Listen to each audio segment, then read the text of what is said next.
கர்த்தருடைய பரிசுத்தமான நாமம் மகிமைப்படுவதாக. ஆசீர்வாதமான ஒரு நல்ல காலை வேளையிலே பாளையங்கோட்டை இந்திய தேவ சபையிலிருந்து காலை மன்னாவை உங்களுக்கு வழங்குவதில் மிகுந்த சந்தோஷம். கிருபையாய் கர்த்தர் கூட்டி கொடுத்த இந்த நாளுக்காக கர்த்தருக்கு நன்றி சொல்லுவோம்.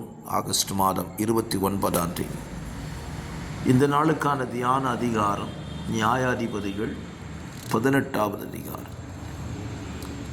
இந்த அதிகாரத்தில் தான் கோத்திரத்தை குறித்தும் மீகாவின் வீட்டில் இருந்த ஆசாரியனை குறித்தும் இந்த அதிகாரம் நமக்கு விவரிக்கிறது. இந்த அதிகாரத்தில் சொல்லப்பட்ட ஜனம் இஸ்ரவேல் ஜனம்தான். ஆகிலும் இஸ்ரவேல் ஜனத்துக்குள் இருந்ததான ஒரு தவறை இந்த அதிகாரம் நமக்கு சுட்டி காண்பிக்கிறது. என்ன தவறு? அவர்கள் சுரூபத்தை வைத்து வணங்கி கொண்டிருந்தார்கள் என்று 31ஆம் வசனம் நமக்கு சொல்லுகிறது. இந்த சொரூபத்தை உருவாக்கினவன் மீகா. அந்த சொரூபத்தையும் வைத்து அவர்கள் அதன் வழியாக தேவனை தேடிக்கொண்டிருந்தார்கள்.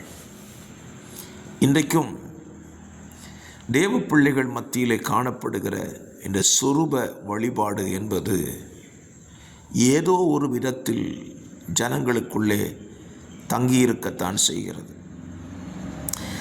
ஆண்டவர் தெளிவாக சொல்லும் பொழுது யாத்திராகமம் 20ஆம் அதிகாரத்தில் மோசையை கொண்டு இஸ்ரவேல் ஜனங்களுக்கு பிரமாணத்தை கற்றுக் கொடுக்கிறார். இந்த பிரமாணம் என்ன? சிலை வழிபாடு செய்யக்கூடாது, விக்கிரக ஆராதனை செய்யக்கூடாது என்று சொல்லியிருக்கிறார். ஆர்சி வேதாகமத்திலே அதை சிலை என்று சொல்லுகிறது. சுரூபம், புகைப்படம் என்றெல்லாம் எடுத்துக்கொள்ளலாம்.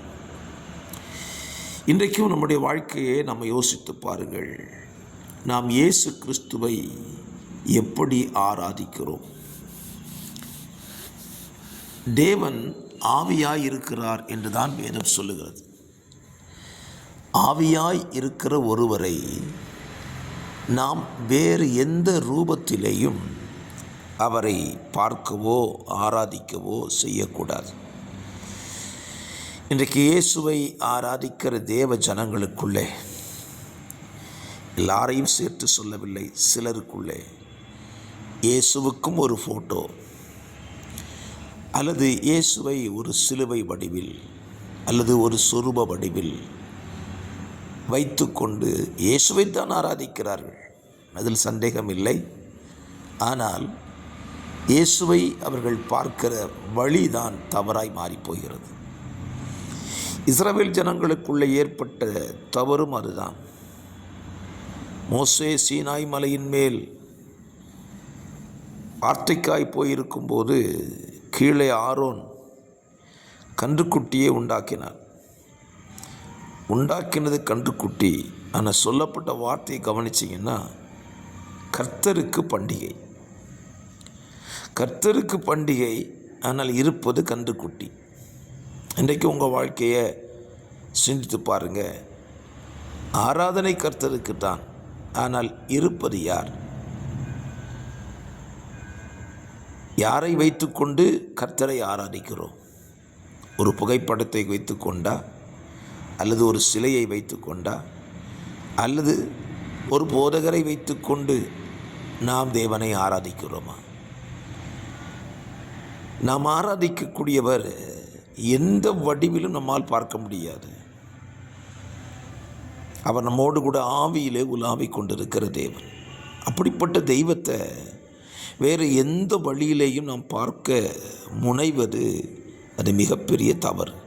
ஆகவே சிலை வழிபாடுகள், சுரூப வழிபாடுகள் தேவ ஜனங்களை விட்டு நீங்க நம்ம ஜெபிப்போம். ஒருவேளை நம்ம வாழ்க்கையில் அது இருந்தால் அகற்றிக்கொள்ளுவோம். பரிசுத்த பிதாவே, இந்த காலவெளியிலே மீகாவினுடைய வாழ்க்கையில் நடந்த சம்பவங்கள் எங்கள் வாழ்க்கையில் நடைபெறாதிருக்க சுரூப சிலை வழிபாடுகளை தேவ ஜனங்கள் மத்தியிலிருந்து நீக்கிவிட கர்த்தர் அனுக்கிரகம் செய்யும். இயேசுவின் நாமத்தில் ஜெபிக்கிறேன் நல்ல பிதாவே, ஆமென்.